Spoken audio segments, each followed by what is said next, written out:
Бақтыбек Ақсақалдың сиқырлы суреттері. Кіріп келген кезінде 3 картинадан кәдімгі жіптер, әр түрлі жіптерін қаптап кетті. Төріңіз келіп қойсаңыз, береке әкеледі дейді. Содан мен салған суреттердің бәрі бір астары бар, энергия шығаратын дүниеге айналды. Ал егер сурет салуды ағамыздың өзінен үйренсеңіз, жолыңыз ашылады екен. Біз оны материалдық дүниеге байланыстырып қойғандықтан кей уақыттарда оның бәрін сезе бермейміз. Биліктегі біраз адам осы картиналардың арқасында алысқа самғаған деседі. Қазақ мәдениеті үшін бұл бір нонсенс емес, бұл қазақ мәдениеті үшін қалыпты жағдай. Өкінішке қарай біз алыстап кеттік те мәдениеттен. Бұл не құдірет? Ана жігітті көрсеңіз қазір, ол деген бір керемет. Енді бәкең көңіліне келмесін, оның суреттері бәкеңнен де асып кеткен.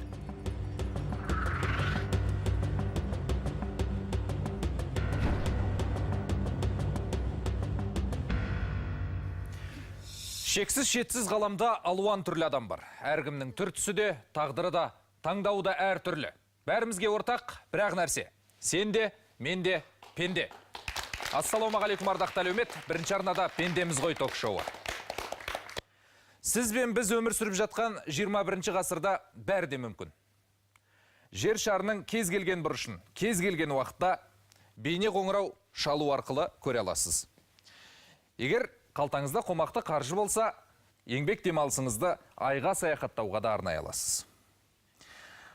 Аспан әлеммен жер астын зерттеп, жаратылыстың сырын ашу жолында адам аяғы жетпеген жерлерге көзімізді жеткізіп, көре алмаған дүниелерімізді құлақпен естуге тырысып жатырмыз.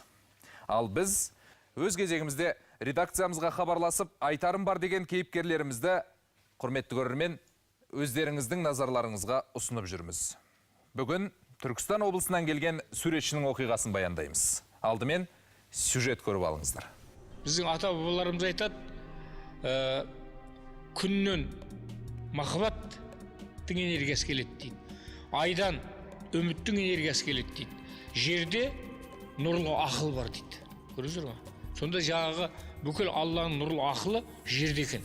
Сонда жерде адам неғұрлым жақсы жұмыс істеген сайын, дұрыс жұмыс істеген сайын, ол нұрлы ақылды қабылдай береді екен жоғарыдан. Ал картиналардың энергиясы немесе творчестволық туындының адам сезімдеріне әсер етуі туралы естіп пе едіңіз? Арт-терапевт деген мамандықтың иесі Бақтыбек Талқанбаев жуырда ерекше көрме өткізді. Ақын Ақсақалдың басында қазғұрттың кеме қалған атты экспозициясы арт-терапиялық емнің ерекшеліктері туралы айтып береді. Қарапайым адамға түсініксіз болса да, бұл суреттер ақыл ойыңызға, сана сезіміңізге, жүйке жүйеңізге әсер етіп, психикалық ахуалыңызды реттейді екен. Ол деген сөз біздің мынау үшінші көзіміз ашылады екен мына жердегі. Әлгі намаз оқыған кезде мына жерді тигізеді ғой шекені. Міне сол мынау үшінші көзді ашу үшін. Ал үшінші көз ашылса, біз алтын адам энергиясын жалғасады екенбіз. Ол біздің ішкі дүниемізде тұр. Сондықтан мынау кез келген өнердің түрі адамның сыртқы ішкі әлемінің ашылуынан байланысты тұр. Ағамыздың қолынан шыққан туындылар бұған дейін де талай адамның жолын ашқан көрінеді. Қазір билікте жүрген танымал тұлғалар кезінде бір-екі картинаны сатып алып төрінелген екен. Береке әкелетін бұл бұйымдар арқылы байығандар да мал мүлкін тек игі мақсатта жұмсайды дейді Ақсақал. Ол кісілер сол заманда, маған кездескен заманында, олар сондай күйзелісте болып жүрген адамдар мәселенде. Болмаса қарапайым болып жүрген адамдар, кейін сол әйтеуір сол жаңағы үйге алған жұмыстардың арқылы жоғары жақтан энергиялар ана кісіні көтеріп жібереді. Өйткені өмір деген сондайда, мысалы адамзат бір-біріне жақсы сөйлеседі, жаңағыдай бата берсе де ырысы молайып кете ма? Сол сияқты мына дүниеде сондай. Егер бұл шынымен сеніп, сіз бұғанда үйге апарып іліп қойсаңыз, бұл өзі берекесін береді. Бақтыбек аға, студиямызға қош келдіңіз. Әуелі мынадан бастайықшы. Біздің продюсерімізге берген сұхбатыңызда мен туғанда әкемнің ағарып кеткен шашы қайта қарайған, 10-шы анадан туған ұрпақпын деген екенсіз. Осыны ашып айтып беріңізші аға бірінші. Менің әкем Совет өкіметіне дейін мынау Шаянда Аппақ Ишаның медресесін бітірген кісі. Сөйтіп, уақытысында өте көп жаңағыдай қиындықтарға тап болған, репрессия, ашаршылық, тағы басқа, дін туралы. Соменен сол бұл кісілер Ташкент ауған ғой, Ташкенттен бері Қазығұртқа ауған. Сөйтіп, Қазығұртта ауып, Қазығұртқа алған кезде әкем ол кезде 9 әйел алған, 9-ды құрсақ көтермеген. Жасы 46 екен. Сонда 10-шы әйелді 9-шы анамыз, сол менің анамды 10-шы әйелді өзі тауып берді. Төле бидің тікелей ұрпағы. Мына 9 әйелден құрсақ көтермеді, ай біз нашарлық қылдық ау деп, сол менің анамды алып берген екен. Сөйтіп әкем ол кісіге де қала бер деген кезде, анам жүкті болған кезде менің көзім тиіп кетеді деп ол кісі Темірланға кетіп қалған екен. Кейін мен Москваны бітіріп келген кезде сол Темірланда Қажымұқанның музейін жасадым. Сонда сол кісі табалдырыққа келіп отырып, маған келел, маған жылап отырған екен. Міне адамның махаббаты деген, адамның сенімі деген. Сонда мен дүниеге келген кезінде 49 жылы әкем 46 жаста екен. Шаш ағарып кеткен, аппақ болып. Мен туған кезде қайттан қарайған. Сөйтіп 85 жыл өмір сүріп, осы дүниеден өтті. Енді әкемнің бір кереметі, ол кезде мен білмеймін ғой, қан ілімінің бар екенін. Үйге нағашымның бір баласы мектептен бірге келе жатады. Үйге қонақ болуға бірінші рет. Сонда біздің үйіміз биіктеу жерде тұрады. Бір 25-30 метр жер қалған кезде әкем былай таяғын көтереді, шешесі құрттаған келе жатыр дейді. Ана бала барып қып-қызыл болып кетеді. Сонда жаңағы қанындағы құрттар, жаңағы сөзден, көрдіңіз бе, сөздің құдіреті. Үйдегі анасының да қанындағы құрттар өледі екен. Міне сол кезде мен енді білмеймін ғой жаңағы қан ілім екенін. Міне енді сол нәрсе Алланың құдіретімен маған да мынау картиналар арқылы жаңағы адамдардың сол денесіндегі ауыртпалықты тазалайтын бір құдіретке ие болған картиналар. Оған енді бағдарлама барысында келеміз әлі. Мынаны айтыңызшы, бала кезімнен бір ерекше қасиетім болды, соны байқадым деп қалдыңыз. Мынау өзі туған кезімнен бастап әкем мені көп жерлерге көшіп жүрді. Өйткені жаңағы мен тұңғышымын, бірінші баласымын, маған тез көз тиіп қала берді екен. Сонда анам өзінің тоққан алашасын апарады, бірден менің денемде бір реакция болады да, анау көз тиген көз жоқып кетеді екен. Содан әкем мені сақтап қалу үшін сол Қазығұртқа дейін алып барған. Сөйтіп Қазығұртта мен өмір сүрдім. Сонда айтайын дегенім 3-ші класста балдарды отырғызып алам жаныма, ертегілерді айта берем. 3 сағат, 4 сағат бойы тыңдайды. Соны кейін барып балдар менен сұрайды. Қандай кітаптар оқыдың? Мен білетін кітаптарымды айтам, оны біз де білеміз. Жоқ, сен мына ертегің ұқсамайды оларға.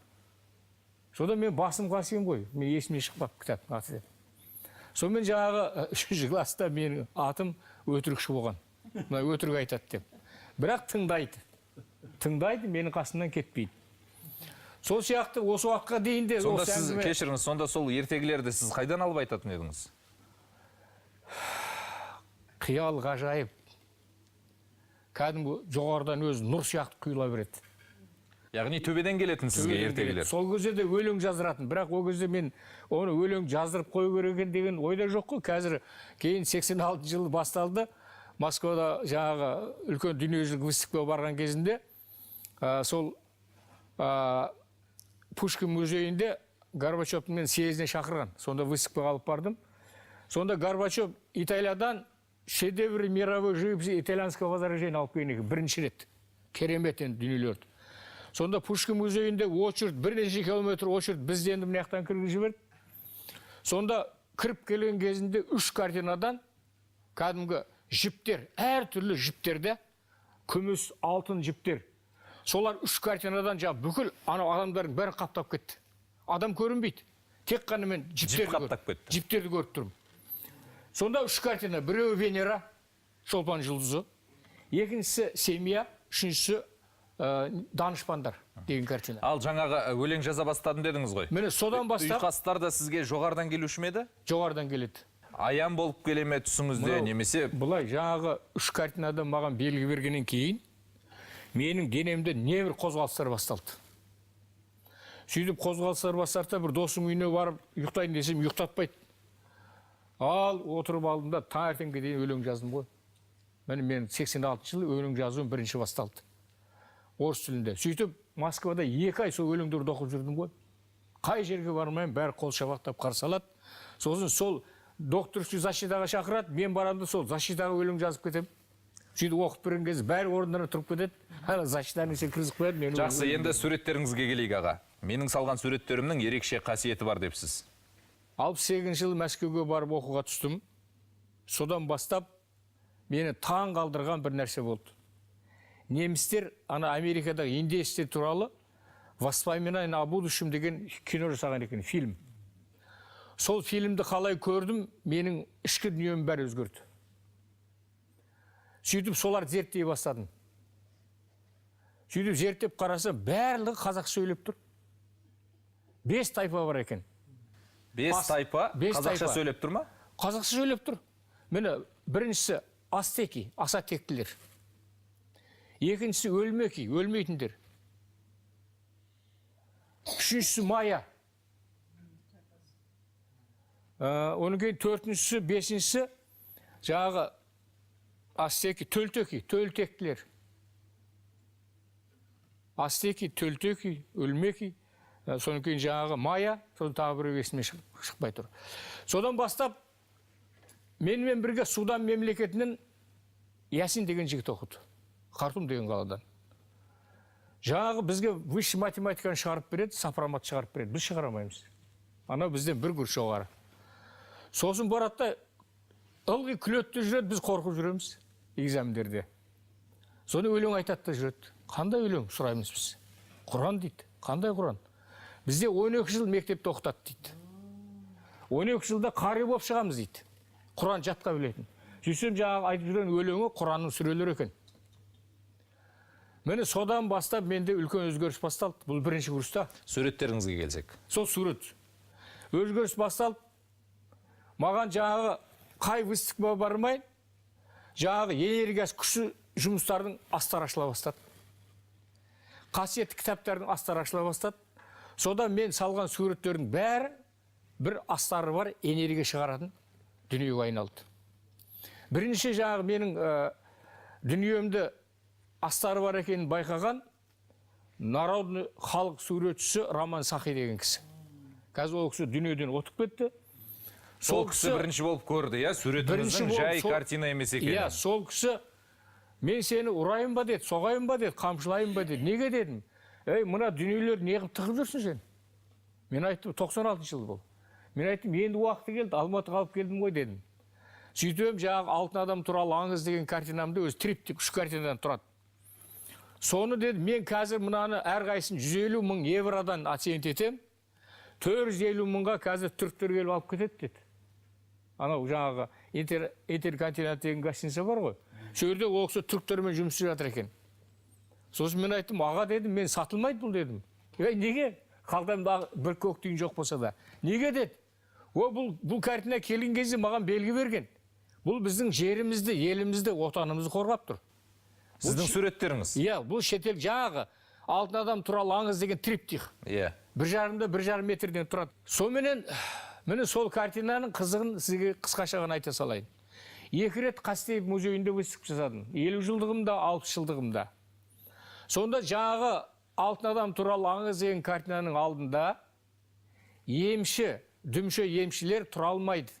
Ойбай деп аяқ ұстамайды, отыра қалады. Біреулерін артқа қарай бір күш итеріп жібереді. Міне осы уақытқа дейін сол жаңағы картинаның алдына кім барды ма, егер қанында бір дұрыс емес ақпарат болса, моментально қандағы ақпарат жоқ жібереді. Одан бөлек, сіздің технологияңызбен сурет салып үйренген адам ауруынан айығады деген рас па? Сіз сонда сурет салуға басқаша, ерекше технология қолданасыз ба, әлде ол әдіс бе, стиліңіз бе? Технология деп айтқан дұрыс па, стиль деп айтқан дұрыс па? Мынау былай дейді ғой. Екеуі де болады, екеуі де келеді. Технология да келеді, стиль де келеді.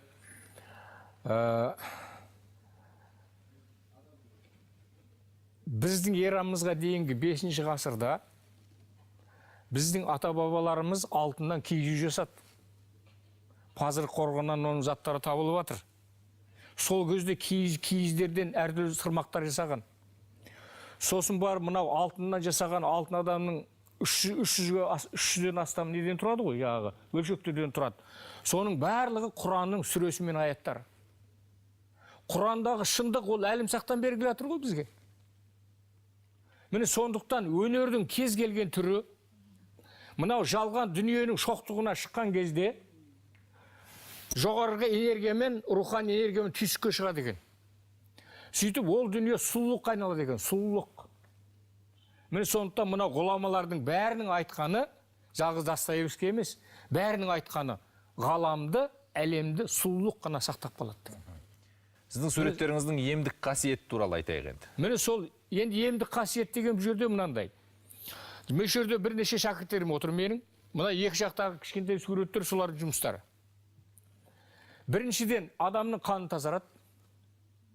Адам екі компоненттен тұрады. Минералды тұздар менен кристалдардан. Сол екеуі тазарған кезде сіздің қаныңыз жоғарыдан бүкіл ата-бабаларыңыз ақпаратын қабылдай береді. Әке жақтан, шеше жақтан.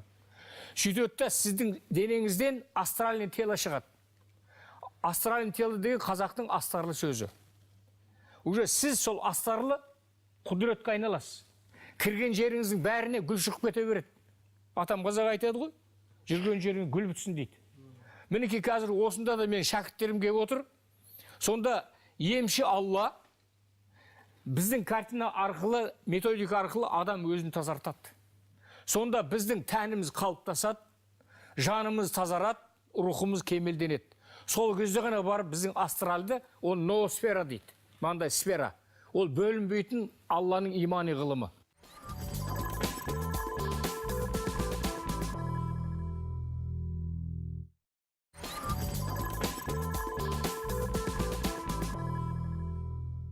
Мынаны айтыңызшы, бір сөзіңізді айтып қалдыңыз, 13 жыл бойы нашадан арыла алмай жүрген нашақор менің суреттерім арқылы құлан таза айығып кетті, сол жаман әдетін тастап кетті дедіңіз. Әлемдік медицинада бұндай нәтижеге қол жеткізу өте қиын екен. Мүмкін емес деп айтсақ та болады. Қазір 19 жыл болды. Өзі мамандығы экономист. Алматыда акиматта істеп жүрген. Содан жаңағы әкесінің мүмкіндігі бар. Мені қазір кейін тыңдайтын шығар, көретін шығар. Әкесінің мүмкіндігі бар, шетелге апарып емдеткен. Ақырында мынау Бішкектегі Назаралеттің клиникасына апарып, ана баланы жынның кейпіне кіргізіп жіберген ғой, жынның кейпіне. Алып келді, 70 жылы туылған, 2000 жылы. Қолынан ұстап жүреді, әйтпесе мына бала өзінше жан-жаққа кетіп қалады. Сосын бір орында секіріп тұрады дейді. Қазір енді айта берсем қызық. Сонымен не керек? Әкесі де жылады маған. Өз біздерге нағашы болып келеді. Жиен, менің үйім мола болды деді. Мынау балам қонақтың келген тамағын тартып алып ішеді деді. Қонақ тұрып алып кетіп қалады деді. Енді Алла өзі жар болсын, мен бәрін айтып отырмын сіздерге. Сонымен жаңа кісі айтты, менің ата-бабаларым 64 жыл өмір сүрген, маған да докторлар көп уақыт қалған жоқ сізге деді деп. Сосын мен айттым, аға, Алла өзі берген жанды өзі алады. Қанша ұзартам десе, Алланың қолында тұр. Сіз отырыңызда, мұны балаңыз екеуіңіз ақыр алып келдіңіз ғой, мұнаны бастаңыз дедім. Сонымен 3 ай бойы күнде келіп, бұлар жаңағы мына методикаға кірді. Қазір енді... Не істейді сонда 3 ай бойы? 3 ай бойы сурет салады. 3 айдан кейін Құдайға шүкір... Салған суретін түсіндіресіз олар. Арасында түсіндіріп отырам. Өйткені оның оқуын тек қана Алла маған ашып беріп қойған. Жаңағы геометриясын, математикасын, физикасын, биологиясын, химиясын, бұл жерде барлық ғылым соның ішінде тұр. Сонымен қазір мінекей ана кісі өкпесінде әкесінің рак болған оң жағында. Қошқар ата деген бұлақ бар Шымкентте, соған апарып шомылдырдым. Бір аптаның ішінде звондайды, жиен сыртқа шықты дейді оң жағына. Болды, қуана беріңіз деді, мен маз жағас. Сонымен не керек, мені қазір 84-ке келді. Түрін көрсеңіздер жігіт сияқты жүреді. Оның кейін өлең жазады, сурет салады, кітап жазады. Тұра тұрыңыз, өкпесіндегі қатерлесік сыртқа шықты ма? Иә. Жара сыртқа шығып кетті ме? Иә. Ол да тірі ғой. Ұлы не болды, ұлы? Ұлы қазір художник мирового уровня. Евроға сатылып жатыр жұмыстары. Маған дейін 3 әйелді жіберген, 5 машинені сындырған. Қазір Құдайға шүкір, машинесі де аман. Қазіргі алған әйелінен 4 баласы бар, 3 баласы бар, бұрынғы әйелінен 1 баласы бар. Сонымен бақытты жан. Аға, ендеше бір жағынан сізді емші деп те айтуға болатын шығар онда. Енді шетелде мені сондай баға берді. Целитель деген дейді, цельный человек дейді. Цельный. Емшісіз, е? Кемелденген адам дейді. Тағы қандай дерттермен күресуге көмектесе аласыз? Мынау методика мен емес көмектесетін. Адамның өзінде резервный күш бар. Резервный күш. Бұны потенциальный энергия дейді. Мына методика сол күшті оятады. Көрдіңіз бе? Бұл жерде менің қатысым жоқ ешқандай. Бұл жерде Алла әрбір адаммен байланыста тұр. Психология ғой, былайша айтқанда, иә? Психология, пара психология. Сізге соңғы сұрақ болсын. Бағана әңгіменің арасында айтып қалдыңыз ғой, картиналарымды сатпай қойдым сол күні деп түріктерге. Бірақ десе де қазір немесе одан кейін сататын шығарсыз. Жалпы сатыла ма дүниелеріңіз? Егер сатылатын болса, ең қымбат сатқан картинаңыз қанша болды? Бұлай жаңағы маған Алланың белгі бергені, осы жасап атқан дүниелердің барлығы осы біздің Астанамызда бір үлкен музейде өз жеке тұру керек дейді. Өйткені бұл картиналар басқа суретшілердің салып атқан картиналарына мүлдем ұқсамайды. Сіздің туындыларыңызға жеке музей керек қой, сонда мұражай керек. Жеке музей керек. Бірақ енді оған енді Құда қаласа жететін шығарамыз. Өйткені мынау рухани жаңғыру деген сөзді мен 2000 жылы Астанаға алып кіргем. Міне 18 жылдан кейін осы сөз жазылды. Рухани жаңғыру деп. Мен 13 сөзді алып кіргем. Мәңгілік ел. Мәңгілік ел, рухани жаңғыру, жаңару, сосын барып жаңағы ата-бабаның жолдары, бәрін түгел. Міне осы қазіргі рухани жаңғырудың ішіне кірген формуланың бәрін 13 әріппен алып келемін, 13 сөзбенін де. Қайдан алып келдіңіз оны, сіз қайдан естідіңіз, қайдан? Белгі дегенді түсіндіріп әлде айта алмай отырсыз. Қалай келеді ол белгі? Құлағыңызға сыбырлай ма, әлде денеңізді шымырлатып бір денеңізге сырттан енгендей бола ма, әлде түсіңізде аян ретінде көресіз бе соны? Керемет. Мынау қасиетшілерге барам ғой. Мен жаңа ғайып-ерен қырықшеден сұрап алған ғой. Алпамыс Қобылан сияқты. Сондықтан менің үлкен бір түйсігім ғайып-ерен қырықшеден басталды. Сол жерде басқа адамға көрінбейтін бір 30-40 шақты адам жүр. Олар көре алмайды, Алла маған ғана көрсетті. Яғни көзіңіз арқылы, иә? Иә, көзім арқылы. Тағы да кеңістікте көрсетті. Кеңістікте, жерде емес, кеңістікте. 1 метр биіктікте, мына кеңістікте көрсетті. Жақсы. Астанаға жаңағы 13 ұғымды, 13 түрлі сөзді сіз алып келдіңіз, иә? Иә. Ал енді жаңағы картиналарыңыздың бағасы туралы әңгіме бастап келе жатыр едіңіз? Жаңағы картиналарды сатқызбайды, тек қана кімге қай картина ұнайды, соған тапсырыс береді. Сол тапсырысты мен жасап берем адамдарға. $1000-дан $15,000 дейін. Ең қымбат сатылған дүниеңіз $15,000. 15,000 ақш доллары болды, иә? Осы Астанада бір жігіт алды. Қазір ол жігіт мынау неде Ақтауда үлкен жаңағы нефтяной вышкалары бар. Вертолетте ұшып жүр. Сондай жігіт. Түсінікті. Енді мына туындыңыз туралы қысқаша әңгіме қозғасақ. Мен ренжімеңіз, мен ештеңе түсініп тұрған жоқпын. Түсіндіріп айтып өтсеңіз. Абай бабамыз жүректің көзі ашылса, қақтықтың түсер сәулесі, іштегі кірді қашырса, хикмет адамның кеудесі. Осы бір сөзге мен сіздерге таңертеңнен кешке дейін лекция оқып бере аламын. Біздің бағдарламамыздың уақыт шектеулі аға. Жүректің көзі қалай ашылу керек? Картинаңыз туралы картина сол. Жүректің көзі ашылса, қақтықтың түсер сәулесі. Мен бұны қазір ұқпай тұрғаным, яғни қақтықтың сәулесі маған түскен жоқ әлі. Түскен жоқ. Жүректің көзі ашылған жоқ. Ашылған жоқ. Қысқаша түсіндіріп өтіңіз ендеше. Енді сіз егер сабаққа келетін болсаңыз, 3 күннің ішінде жүректің көзі ашылады. Онан кейін мына жерде сіздің жүргізіп жатқан дүниеңіз басқа деңгейде жүреді. Қазір Аллаға шүкір, мына жерде қазір жақсы энергия тұр. Бұрынғыға қараған кезде. Бұрында біз кеп жүрдік қой бұл жерге рухани жаңғыруға дейінгі кездерде. Ол кезде кейбір кездерде отырып айта беріңіз. мына лампалар атылып кететін. Жоқ, мынаны енді түсіндірейін де мен сол Отырып түсіндіре беріңіз. Мынау Жалпы не бейнеленген? бұл дүние Төле бабама, Ташкентте Төле бабама барған кезде ашылған дүние. Ол Төле бабама да Ясин сүресі 36 сүре Құрандағы. Сол ашылса керек. Сол Төле баба барған кезде осы құдірет ашылды да маған белгі берді. Ясин сүресі. Неге мен сол күні Ясин сүресін оқып барғам Төле бабаға. Мына ортадағы дөңгелек тұр ғой. Сол дөңгелектің ішінде 3 спираль тұр. ДНК-ның 2 спиралі бар, білсеңіздер. Иә. Енді қазір 21 ғасырда Ресейдің ғалымдары таңғалып отыр. ДНК-ның қазір 3 спиралі бар дейді. Міне сол 3 спираль маған қалай түсіп отыр? Сары цвет иман жермен байланыста тұр. Бұл рух. Ауа көк цвет үміт аймен байланыста тұр. Қызыл цвет махаббат күнмен байланыста тұр. Міне осы үшеуі винтель, әлгі теплоход жүргізетін. Білесіздер ғой?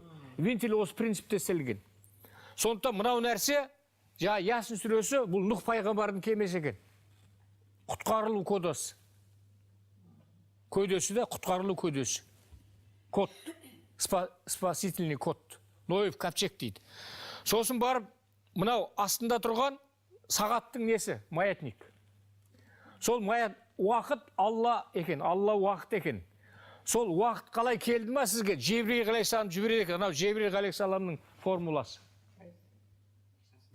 Мына сағаттың тілінде тұр ғой, міне дәл өзі, дәл өзі. Оның кейін жоғары жақта самұрық құс тұр. Самұрық құс страна золотых орлов дейді. Алтын бүркіттердің еліне сіз жалғастырады екен. Құсты көріп. Мынау біздің жаңағы мені тұрып көрсете салайын, мінекей. Мынау басы, мына 2 қанаты. Көрдіңіз бе, мінекей. Сөйтіп, сол біздің де туымызда әлгі бүркіт салып қойған себебі сол, көрдіңіздер, ол случайность емес. Түсінікті балдағы. Оразкүл апай, студиямызға қош келдіңіз. Бәлкім мен ғана көрмей тұрған шығармын. Сіз мына картинаға қарап не дейсіз? Ойыңызды білейік. Мен бұл картиналарды Бақытбек ағай танығалы білемін. Енді бірақ нәрседен қорытынды жасауға болады. Бәкеңнің жасы биыл 70-те. 70-ті бересіз бе? Бермейсіз. Осы кісі қазір сізбен бірге жүгірсе, сіз бұл кісіден сонша шақырым қалып кетесіз.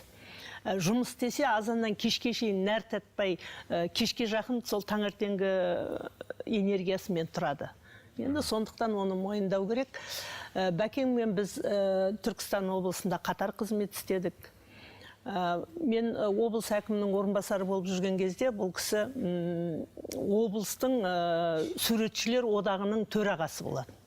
Сөйтіп бұл кісілерменен енді суретшілермен идеологияның әкім орынбасарының жұмысы бірге болады, бірге жұмыс істеп жүрдік. Содан бұл кісі бірден жоқ болып кетті, қайық кеткен. Мен одан жоғары кеңеске депутат болдым, қайтып келіп Шымкентке келдім. Соны біраз жыл біз кездескен жоқпыз. Содан бір күні мен қаланың әкімінің орынбасары болып, 13-ші шақырылым жоғары кеңес тарағаннан кейін. Келсем бұл кісі менің кабинетіме келіп айтты. Біз тұратын үй, облыстық әкімшіліктің қызметкерлері тұратын үйдің 1-ші қабаты қалалық сәулет басқармасының ғимараты. Сол жерде мен бір картина салатын болдым. Мен Оразкүл осындай бір емдейтін суреттер салатын болдым. Соның көрмесіне келіңіз деп мені шақырды. Енді ол кезде жаңа сен сияқты мен оны түсінбегендіктен бүгін не деп тұр, қандай сурет. Жаңа сіз айтқандай мен бабаларым бұл кісі баяғыда бізбен қызмет істегенде ішкілік ішетін, кәдімгідей біз сияқты жүретін. Ана жерге келіп әппақ киіп алған, басына тақия киіп алған. Енді мен өзімше қабылдаған жоқпын жаңа өзің сияқты. Сөйтімдағы бұл кісінің көрмесіне мен барған жоқ. енді мен барған жоқ емес, мен жібермеген шығар енді сол кезде. Жақсы дедім да, мен бұл кісіні қабылдаған жоқпын, ол көрмесін көрген жоқпын. Бұл кісі сонда маған айтты, мен Қазығұрттың тауына алып кетті, жұмысты да қойдым, арақты да қойдым, мені сол жақта сурет салдырды. Мен салған суреттерімнің көрме өткізіп жатырмын, сол көрме адамдарды емдейді. Содан сөйтіп жүргенде Астана ашылды, 98 жыл болды, мен Астанаға келдім.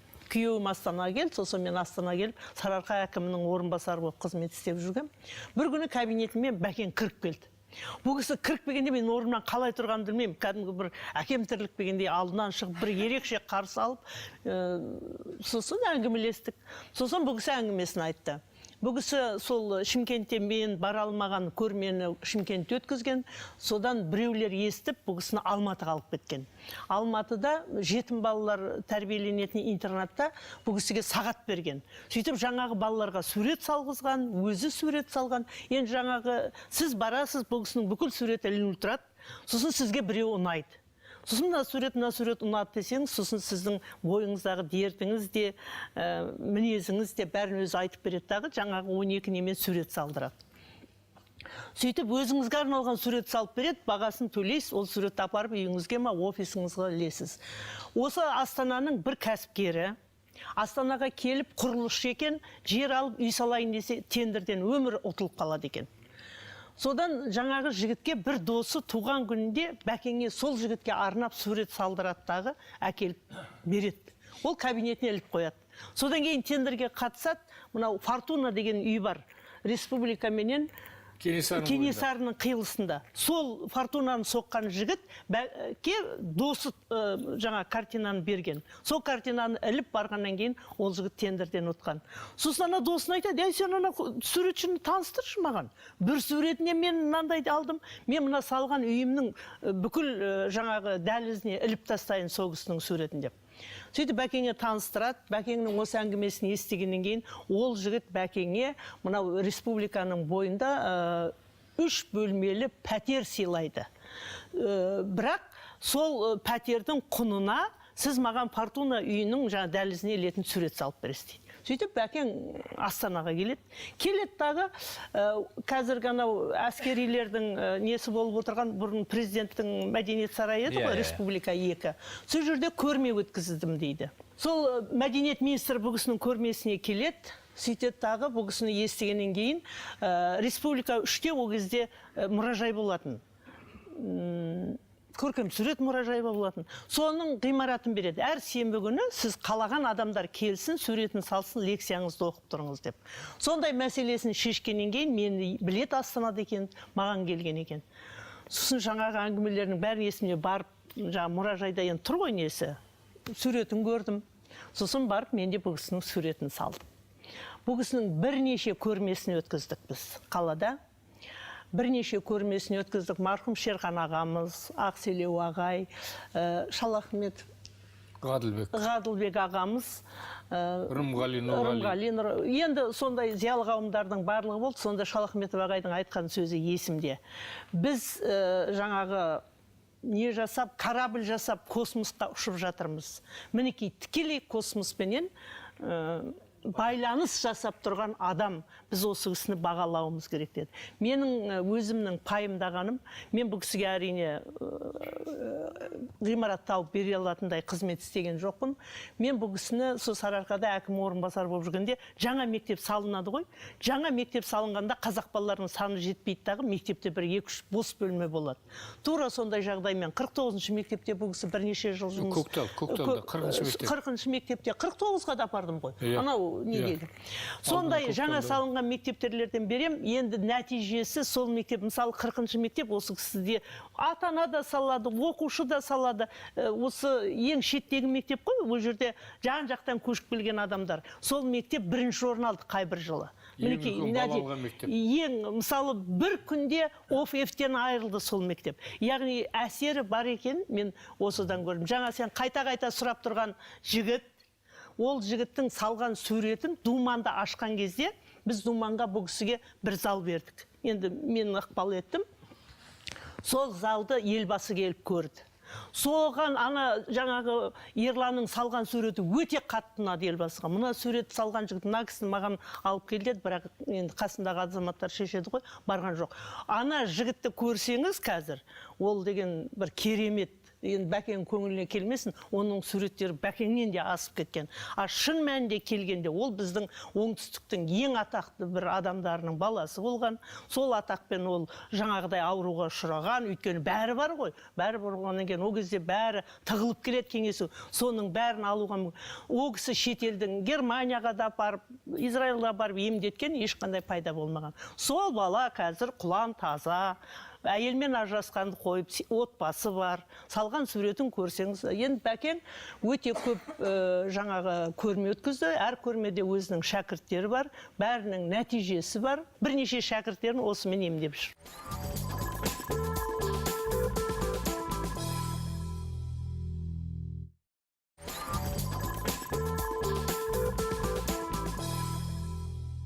Лимана ханым, студиямызға қош келдіңіз.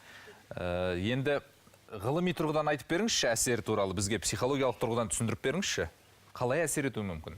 Осы Оразкүл Осанқызының семинарынан кейін іздеп бардық ағаны телефонмен. Қасымда 2 психолог болды, сол ішінде Қорланды болды Кармен. Одан бөлек жаңа барып отырып тыңдадық. Жаңағыда әңгімелерді айтқанда көпшілігі біздің қыздар түсінбеді, не тылсым дүние секілді бір түсініксіз болды. Бірақ менің өзімнің 2-3 рет барғанымда жаңағы жігітпен таныстым, сол жігітті көрдім.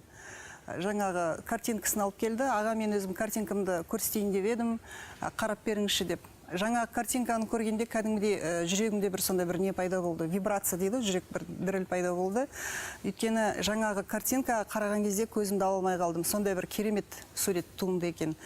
Жігіт үндеген жоқ, жаңа суреттерін аға көрсетті, аға біраз айтты, мынаны былай салу керек, мынаны былай, тағы да бұны бітіруің керек, аяқтауың керек деп қайтарды. Сонда жаңағы жігіттің шын мәнінде бұрын наркоман болғанын, одан жазылғаны туралы өзім көзіммен көрдім.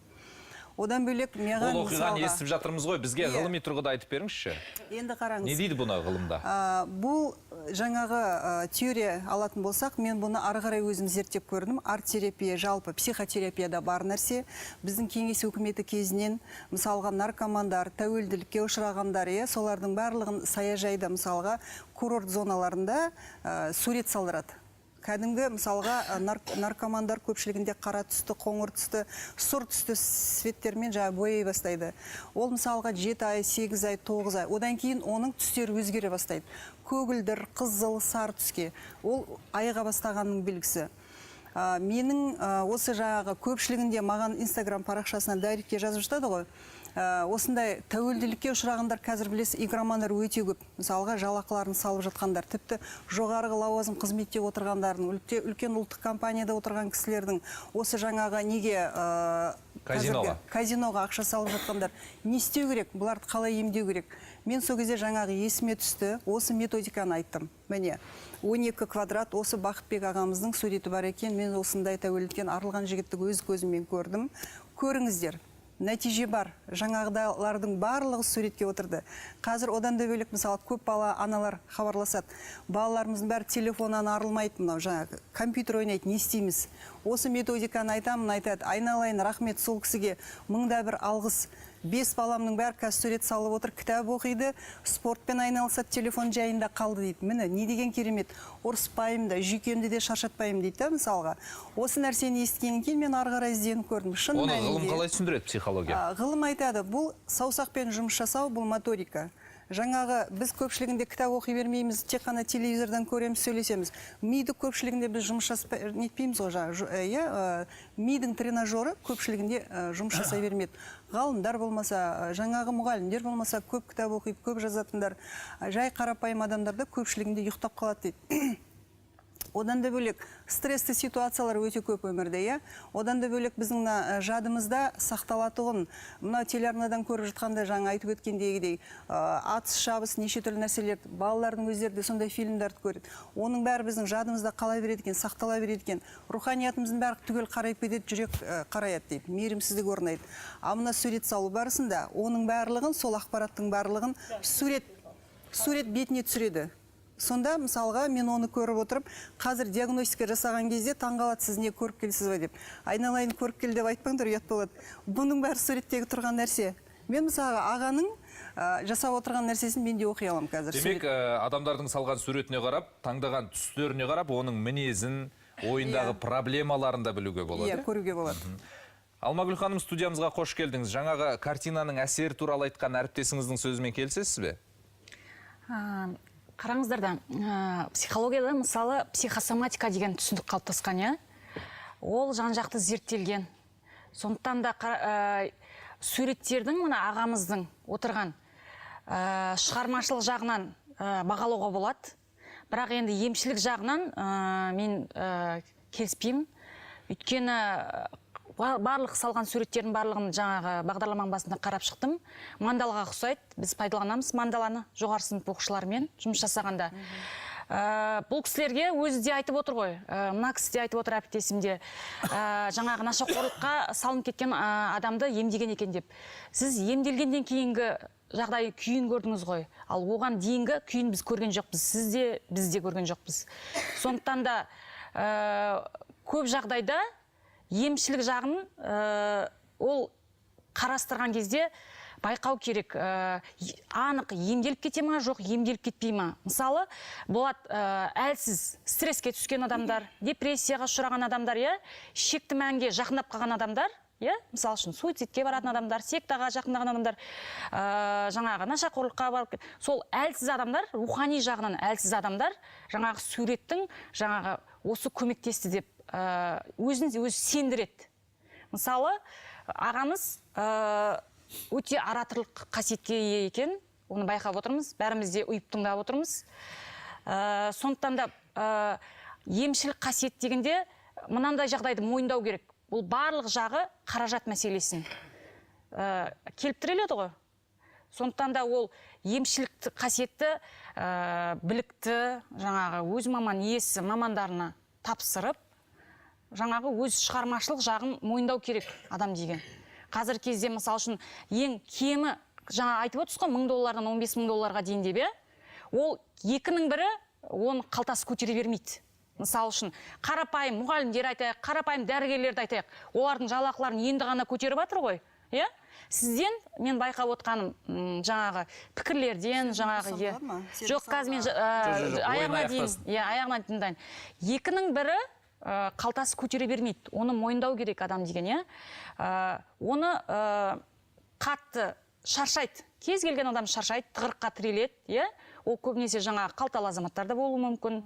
Жаңағы азаматтар келді дедіңіз ғой, жаңағы іс-шараға, сондай азаматтар, олар өзінен жаңағы рухани бір іздейді, байлық іздейді өзінен.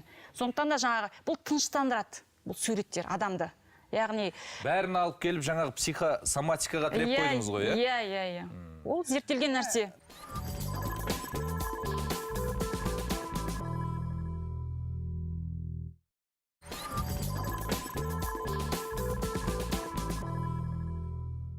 Омар аға, студиямызға қош келдіңіз. Атақты суретші Пабло Пикассо жас суретшіні бірнеше адам ғана түсінеді, ал ұлы суретшіні түсінетіндер одан да аз деген екен. Келісесіз бе?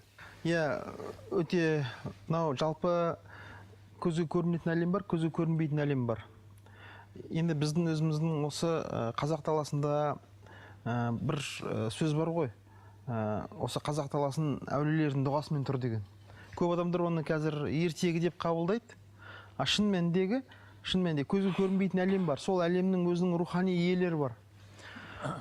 Сонда Мәшһүр атамыз айтады, біздің қазіргі ситуацияны біреулер дұрыс, біреулер бұрыс деп жатыр ғой. Сонда Мәшһүр атамыз айтады ғой. Түкке тұрмайтын нәрсенің бәрі көзі көрініп тұрады дейді. Адамның денесі, мынау өмір, ал нағыз нәрселер көзі көрінбейді дейді. Яғни шынайы асыл нәрселер. Мысалы, Құдай, періштелер, о дүние, бұл дүние. Содан бұл кісінің қазіргі кездегі бар ерекшелігі, бұл кісі сол көзі көрінбейтін әлеммен жұмыс істеп жатыр да. Бірақ біз тек қана ішіп жеп ұйықтайтын хайуани тіршілік иесі ғана емеспіз. Біздің жанымыз бар. Сол жанымен жұмыс істейді бұл кісі. Содан бұл кісінің жаңағы әңгімелерін мен бұл кісіні 8-9 жыл бұрын кездескен кезде, өйткені сол кезде мен Абаймен, Шәкәріммен, Машһүрмен айналысып жүргеннен кейін мен бұл кісіні оңай түсіндім. Неге өйткені жаңағы Абайдың айтып отырған жүректің көзі ашылса, Шәкәрімнің жаңағы тазалыққа жету мәселелерін бұл кісі жаңағыдай сурет арқылы жасап отыр. Ал енді Абай бұл осы жүрек тазартуды Абай мысалы оның методикасы мысалы ән арқылы болған. Сондан бұл біз қазақ мәдениеті үшін бұл бір нонсенс емес, бұл қазақ мәдениеті үшін қалыпты жағдай. Өкінішке қарай біз алыстап кеттік те мәдениеттен. Сондан бұл кісі қазіргі кездегі мынау қазақты өзінің төл тұма қайнар көзіне қайтарып жатқан адам деп мен түсінемін. Рухани жаңғыру дейді ғой. Рухани жаңғыру деген не? Ол өзінің кім екендігін түсіну. Сондан бұл адамның ішіндегі болып жатқан процестер. Адам негізінен біз айтамыз, тәні саудың жаны сау дейміз. Шын мәніндегі қазір психологтар да айтып жатыр, жаны саудың тәні сау болады екен ғой. Сонда сол бұл кісі сол қазіргі кездегі емдейді, емдемейді, біз ойлаймыз ғой, емдеген міндетті түрде жаңағыдай дәрігер емдеу керек, оқыған болу керек. Шын мәнінде Шәкәрім айтады ғой, ішің толған жын болса, жүрегіңде мін болса, айтқан сөзің ем емес дейді. Негізінен ең үлкен ем ол сөз. Мысалы, қазіргі кезде қазақтар неге көп ауырады? Өйткені көбісі шынайы сөйлейтін адамдарға мұқтаж. Бұрын қазақтар неге ауырмаған? Өйткені аңқылдап тұрған, шынайы сөйлеген, ішінде кір қалмаған, бүкіл нерв жүйелері байланбаған. Қазір адамдар екі жүзді, бір нәрсе ойлайды, сөздері басқа. Адамдармен шынайы қарым-қатынас жасай алмайды. Содан адамдар ауруға ұшырап жатыр. Сөйлесетін, сыр бөлісетін адам жоқ қазір. Жаңа сіз айтып қалдыңыз ғой, әлемді құтқарып тұрған, елімізді аман ұстап тұрған көзге көрінбейтін шын асыл дүние деп. Иә. Ағамыз бағана өз сөзінде де айтып қалды. Менің алтын адам деп аталатын туындыларым, трихта дедіңіз бе? Триптих. Үш картинадан тұрады. Иә, 3 картинадан тұратын туындыларым отанды, біздің елімізді қорғап тұр дейді. Дұрыс, өте дұрыс. Өте дұрыс. Мынау қазіргі кезде біз осыны ашып айтыңызшы. Иә, қазір айтамыз ғой, мысалы. Қараңыздар, біздің жерде әулиелер жатыр. Түркістанда түмен бап, отырарда 30 бап, сайрамда сансыз бап, баптардың бапы арсан бап дейді ғой. Бұл код, рухани жаңғырудың коды осы негізінен. Біз соны түсінбейінше, біздің тіршілігіміз қалыпқа келмейді. Қазақ айтады ғой, өлі риза болмай, тірі байымайды дейді. Сонда ол өлі деп біздің пенделік көзбен қараған, олар өлі болғанмен, олар тірі. Олар Алламен бізді жалғастырушы. Біздің тілек ниеттерімізді Аллаға жеткізуші, Алланың бүкіл қазаққа беретін ырзық несібесі сол әулиелер арқылы келеді бізге. Бірақ соны біз түсіне алмай, пұшайман күй кешіп отырмыз қазір. Міне сол бұл кісі оны сол сурет өнері арқылы, сол жаңағы адамның жан дүниесін шимайлау деген не? Шимай дегеніміз жол бастапқы шимай не? Ол сенің ішіндегі ретсіздік, сенің ішіндегі кір, лас, ауру, соның бәрі жүйке қалыпқа келген кезде адамның бүкіл денсаулығы артады. Адам мына өмірмен, жаратушымен, жаңағы көзі көрмейтін әлеммен байланысты түзеген кезде ғана адамның өзімен, отбасымен, қоғаммен, мемлекетпен, басқа адамдармен қарым-қатынасы қалыпқа келіп жатыр. Бар жоғы сол. Рахмет. Түсінікті. Аға, студиямызға қош келдіңіз. Әріптесіңіздің жалпы жаңа әңгіме барысында айтылды ғой, шығармашылық жағын мойындаймын деді психологтар. Сіз бірінші осы шығармашылық жағына көбірек мән беріп айтып беріңізші.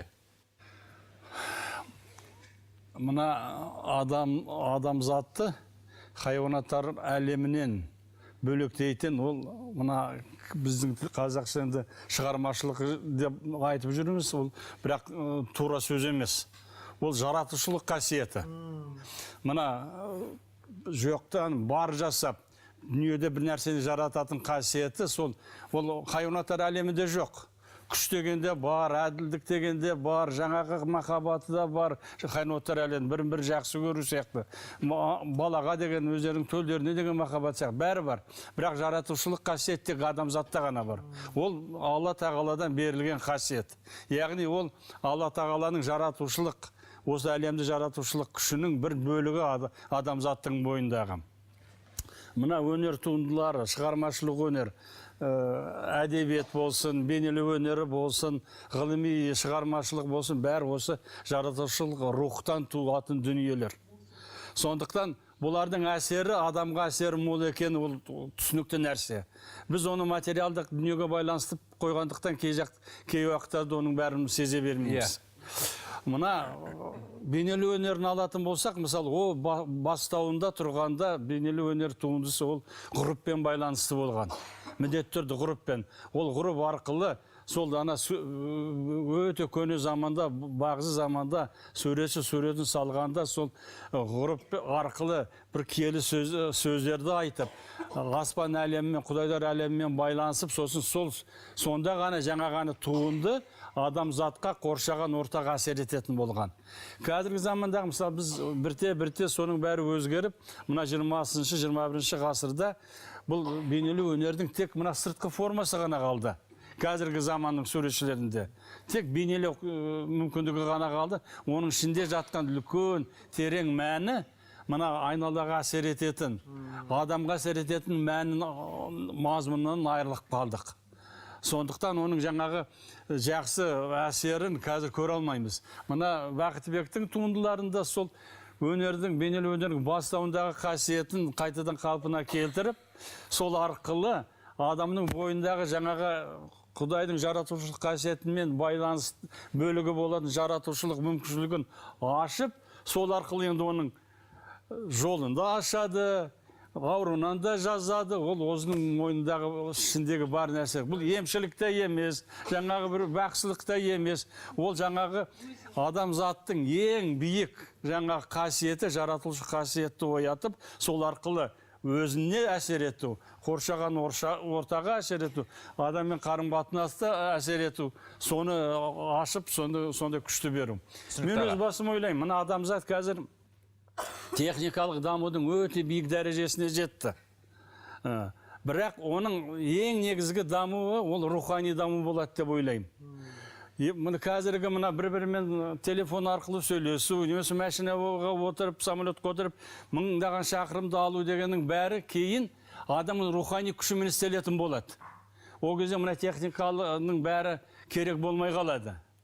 Мына біз осы уақытқа дейін ғылымның бәрі материалды ғылым болып келді ғой. Қазір мына дамып жатқан квантовый физика деген квантовый физика осы дүниелердің бәрі бар екенін ашып жатыр. Енді оның бәрі жаңа осы рухани дүниенің әсерін бәрін жаңа ашып жатыр. Яғни енді болашақта адамның дамуы басқа бағытта жүретін болады.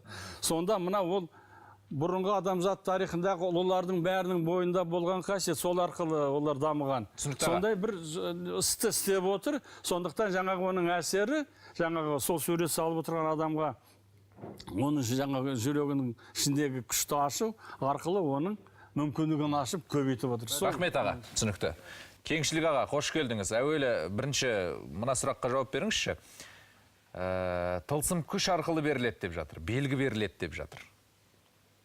Осыны сіз қалай түсінесіз? Жалпы біз бір тақырыпты талқылаған кезде бір шеттен екінші шетке түбегейлі кетуге болмайды.